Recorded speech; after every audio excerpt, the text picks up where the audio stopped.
day operations of the agency. He suggested that the concept might be a logical one for WHO, who would like to use his division as a model for it.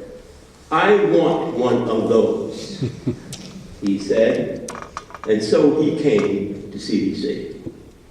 Now, I want one of those according to Meyerson, Martich, and Mayer, that great law firm. No. One of these is a public health advisor, a unique public health professional formed by a clustering of varied work experiences paired with personality traits that are selected for and honed by these experiences. Louis Salinas was one of those.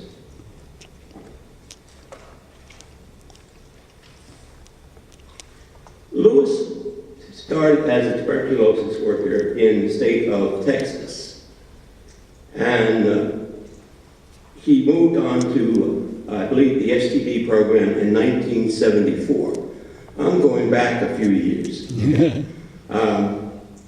And I first met Louis in Miami. I was on a recruiting trip. I had started off in New York, and I recruited one person, and then I got on a plane and flew to Miami and met Louis in the Miami International Airport.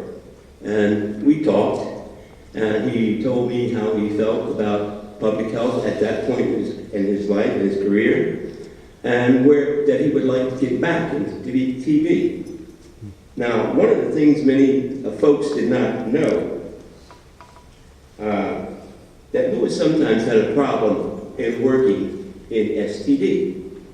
His background, his culture, it didn't lend itself to him talking to individuals about their personal sexual habits or what they might be doing, what they weren't doing. When he got to Miami, and here again I'm going to quote,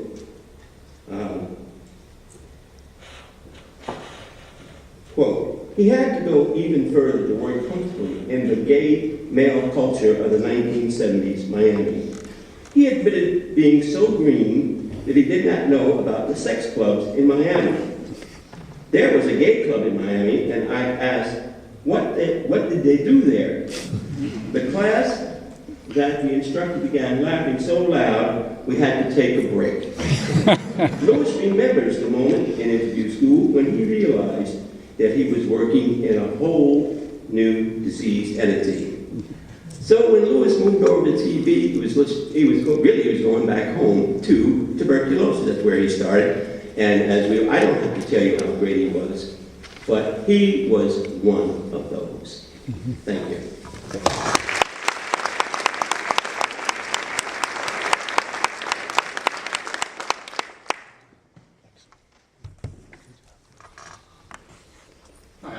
And I had the pleasure of working with Louis many times over the last 25 years of our career at CDC. But first I'd like to start with the first time I saw Louis managing, and that was actually on the softball field at Shamblin. Louis encouraged me to join him on the Galloping Consumptions, which, as the name says, was a tuberculosis softball team who'd kind of hit the rough patch. Their aging superstars, John Segerson, just weren't putting the runs across anymore. So after the season, Louis discussed his plans for the following year, including renaming the team the Banditos. You saw the picture of the red-shirted team in the film that we saw earlier, and expanding the roster to include folks from across the Center for Prevention Services. He spent the winter actively recruiting talent to replace the depleted roster of the aging tuberculars. The following season, manager Louis, whose favorite teams were the Los Angeles Dodgers and the New York Yankees, assured us that we would be victorious in the future despite having won no games the previous year. As the season began, Louis wore his Dodger cap and clearly saw himself as the tongue and the sword of CDC. The team prospered until a few games into the season, the team began to play like the Keystone Cops, dropping fly balls, booting grounders, generally blowing the lead that they had at that point in the game. Suddenly, the Tommy Lasorda of CDC switched caps, put on his Yankee cap, and became the George Steinbrenner of Atlanta. He stomped up and down the bench when we finally returned to the field and demanded that we never have another "Oh my God" inning. Unfortunately, "Oh my God" innings seem to be a regular occurrence for the Banditos for that year and the coming years. Lewis continued to chastise, threaten, and generally remind us that playing for George Steinbrenner was not a recreational league activity. I think this is where Lewis learned the patience to deal with Tom. Good behavior. Lewis frequently quoted Garrett Morris as Chico Escuela from the old Saturday Night Live skit. Baseball has been very, very good to me. As I think you've already figured out, but in my remaining comments, I also want to paraphrase that Lewis was very, very good for CDC and for public health. In 1995, the National Center for HIV, STD, and TB Prevention was created. Its charge explicitly called for improved coordination of HIV, STD, and TB prevention efforts. One of the key initiatives to demonstrate this improved coordination was the Program Coordination Unit in the Prevention Support Office.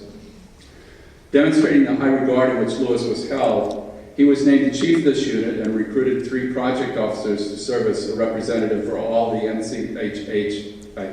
only one H at that time, NCH STD programs in 9 pilot areas, serving as project officers for HIV prevention, TB, and STD control. Lewis's expertise and experience in New York City and other places throughout his career made him the ideal project officer trainer and mentor to develop the project officers for this. And as Nick Farrell pointed out, he was one of those project officers at that time. He continued to be a mentor even after that follow-up. Following several assignments in international health, I again had the pleasure to work with Lewis in a new center when he was selected as the Deputy Branch Chief for BEDRA, Behavioral Epidemiology and Demographic Research Branch in the Division of Reproductive Health. In this capacity, among his key accomplishments was working closely with USAID to develop improved fiscal accounting for the DRH USAID PASA that had been in place for 20 years, but increasingly USAID was looking for a tighter accounting than had been demanded previously. Lewis's background in program and his experience working with USAID enabled him to tackle his new budget responsibilities ably. Soon he moved to other jobs at DRH and thereafter as Deputy Director for the Division of International Health and Epidemiology Program Office. Following his stint at EPO, he returned to Chronic as a Deputy Director under Janet Collins for Adolescent and School Health, and then finally to the Division of Oral Health, where he served as the Deputy Director to Dr. Bill Bailey, before the new Director of CDC selfishly, but understandably, took him for the acting Chief staff. For the past 10 years, outside of work, Lewis has continued to use his business background, working as a member of the Board of Directors for the CDC Federal Credit Union, most recently as the chair of the nominating committee. In summary, it's been my pleasure to work with Lewis for most of his last 20 years at CDC and to have been his friend for the past 30 years or so. He consistently provided me insights that I couldn't see and steered me away from problems that I failed to recognize. He consistently provided dedicated service to public health and gave freely of his expertise in personal areas and management. I think you will agree, Lewis was indeed very, very good for CDC.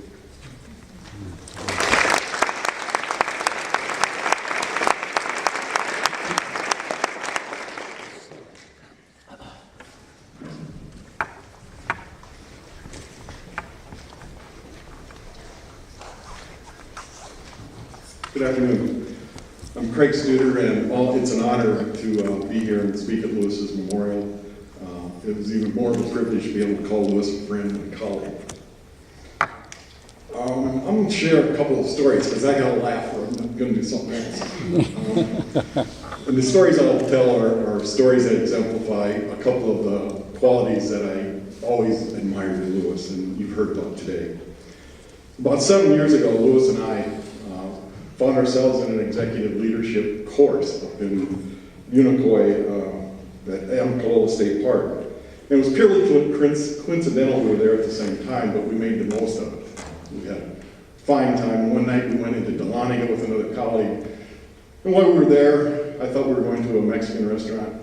It ended up being a Brazilian restaurant. And Lewis, in his friendly ways, we started talking with the waitress, and it turns out she was the owner's daughter, and they were from Brazil. And we're chatting back and forth, and all at once, Louis is talking to her in Portuguese. I've known Louis for 23 years. I had no idea he could speak Portuguese. And, you know, that was just the way he was. He was very humble. He wouldn't put his knowledge in your face. He had layers of knowledge on several different subjects, whether it would be public health, management, country music, opera, or sports. Louis probably knew more about it than most, but he was willing to share that and gracefully share that knowledge with everyone.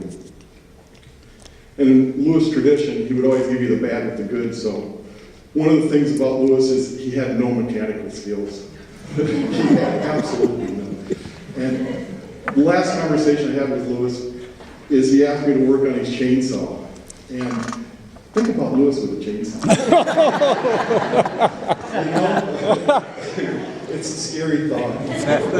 And I wouldn't help him with it, but I knew Mickey would be using the chainsaw. So I was trying to help him with that. So, if you remember back, Louis at one time also owned a Peugeot. And Peugeots are not known for how mechanically sound they are. You know, how many Peugeot mechanics do you know in Atlanta? There's not very many. And that car was a disaster. It was a total disaster. Can't tell you how many times it left Louis stranded someplace because when it would get up to temperature, and especially during the summer, you'd have to wait for it to cool down for him to start it. And he'd wait an hour and a half, 2 hours someplace till the car would start so he could leave. But he was loyal to that car. I don't know what it was, but he was loyal to that car. And he was loyal to public health that way. He was loyal to his family that way. He was loyal to his friends that way. He just, you know, he was loyal to his favorite beverage. Loyal to the Yankees, you know. So that's one thing I always remember about Louis is how loyal he was to his commitments and what he committed to. He would always follow through. He will be missed and he will be dearly remembered. So.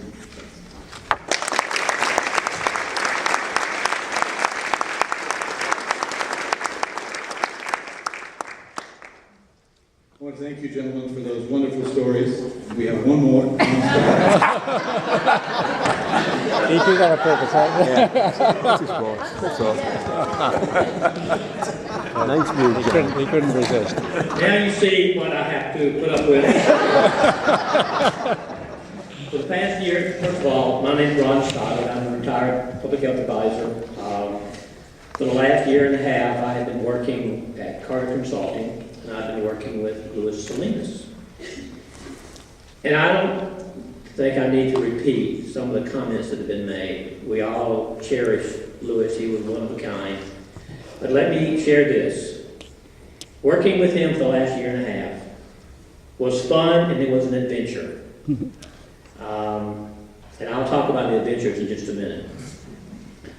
I want to talk briefly about the first time that I met Louis about 5 years ago, and I'll be quick. I didn't know Louis before. I was having lunch in 21, and I was sitting at the table around the corner, and this guy came around. The guy was not too tall, and he looked, and I said, "Why don't you have a seat? Join me." He said, "Okay." He sat down. He said, "My name is Louis Salinas." I said, "Louis, nice to meet you." I didn't know who he was. I said, "Louis, nice to meet you. My name is Ron Stoddard. I'm a public health advisor. I work in global health." And he said, "Well, I'm a public health advisor too. And I'm acting chief of staff of the OD." I said, "Excuse me?" He said, I work for Tom Fried, and I'm acting chief of staff. He said, "But I'm just a public health advisor." Not a big deal. Not a big deal. He was humble. That was the thing that impressed me. But let me share some things about Louis. Some people have taken my thunder a little bit, but I want to make some comments. First of all, Louis loved country music and opera. And I asked him one day, I said, "Louis, country music and opera? Why do you love both?" And he said, Both tell stories, and I actually wrote this down. He says, both tell stories from the heart. And heart-spoken stories are very important. Lewis loved poetry.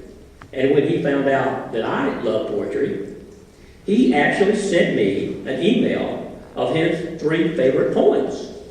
And Mickey, I have a copy for you, just for you to remember. And I'll share those with you.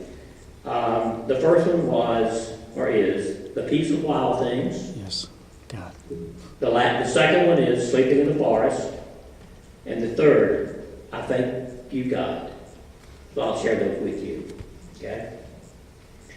Lewis, in addition to loving poetry, Lewis spoke 4 languages. He spoke English, Spanish, Portuguese, and Russian. And he and I often joke that he was also learning a 4th language from me, Southern. Learning to speak Southern. And this is something that, my friend, I don't know if you know this or not, but Lewis had ringtones for different people. And we had a hoot in the office because we sort of memorized the ringtone. And the ringtone would go off and we'll say, oh, there's an OD calling, Lewis. Rush out. And we would say, Lewis, your better half is on the phone. So that was nice. We knew who was calling sometimes. But finally, and this is something that I will never forget about Louis Salinas, and I only did this one time with Louis. Louis Salinas had a lead foot. He had a lead foot. Something happened in the office, and I needed a ride home. And Louis said, hey, I'm glad to give you a ride home. We live in the same area. Telling you folks, I got in the car, Louis started off, he gunned that Lexus, and I grabbed on to the shoulder strap. I thought I was back in Nairobi, Kenya. And I said to the Lord, if you let me live through this, I'll never get in this car again. So, Louis loved to drive fast. In closing, Louis was a good man.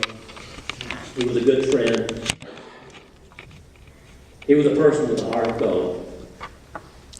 He was always professional, insightful, and treated everyone with respect. As we have said here, he was an outstanding public health advisor. He is missed already.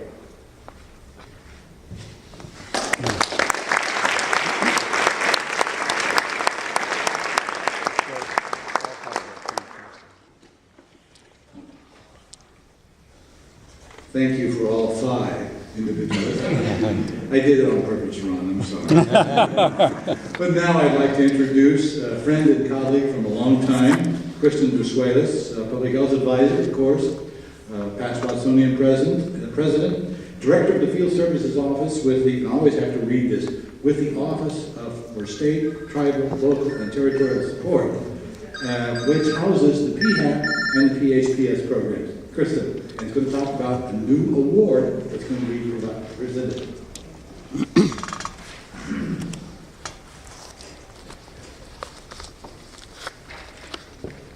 So I thought about ways we could sort of commemorate the contribution that Louis made to my office, and I guess it's been just about a year and a half, so early last year in 2012, Louis was involved in even the conception of the idea of having this field services office. And he really, he worked with me in many ways behind the scenes to help support the work of our office and developing the office.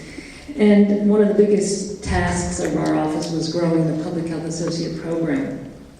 And so through his work, he really over the last 2 years, we grew from a class of 50 at that time to this year, a class of 135, and he was extremely instrumental in the behind-the-scenes work in helping us grow that program, and was really up until just very recently, until he got sick, continuing to see us look forward with the growth and increasing this class size up to 200, which has been our stretch goal that Dr. Frieden set for us. He, in many ways, just worked with me as a mentor, as a guide and advisor, helping us through some of the growing pains of getting to that sort of a size of a program in such a short time. And I always appreciated the advice, and in many ways he helped sort of test ideas. So when it came time to me to recruiting, and this is maybe a funny story, when I was looking to recruit a deputy for the office, I was talking to some of the folks that I was sort of encouraging to come to the office and to apply for the position, and he said, "So who are you looking at?"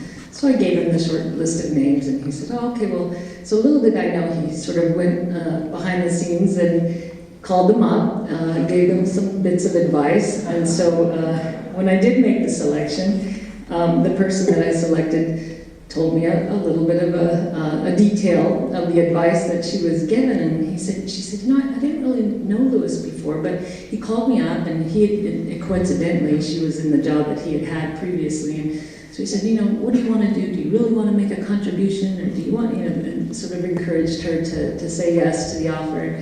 And she said, and he told me, you know, what Kristen really needs is, she needs somebody who can tell her when she's full of. Okay, well, this is good. This is good advice. And so I say that as it's really an example of how practical his advice to be in it, and she does do that well, so it's been helpful. Not that it happens often. So it's in his honor that we wanted to create this award. And so we named this award the Outstanding Public Health Advisor for the Public Health Associate Program. And so I'll read the award.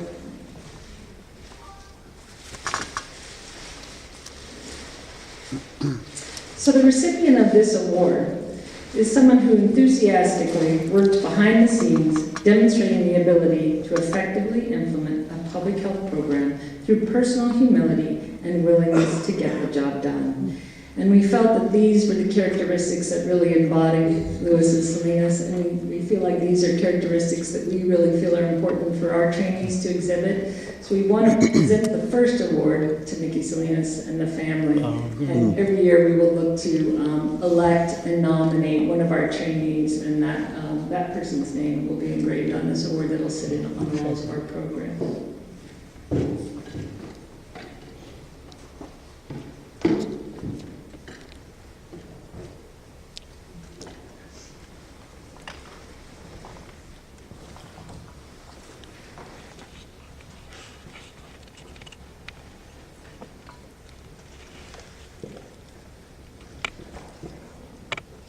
Thank you so much for being in support.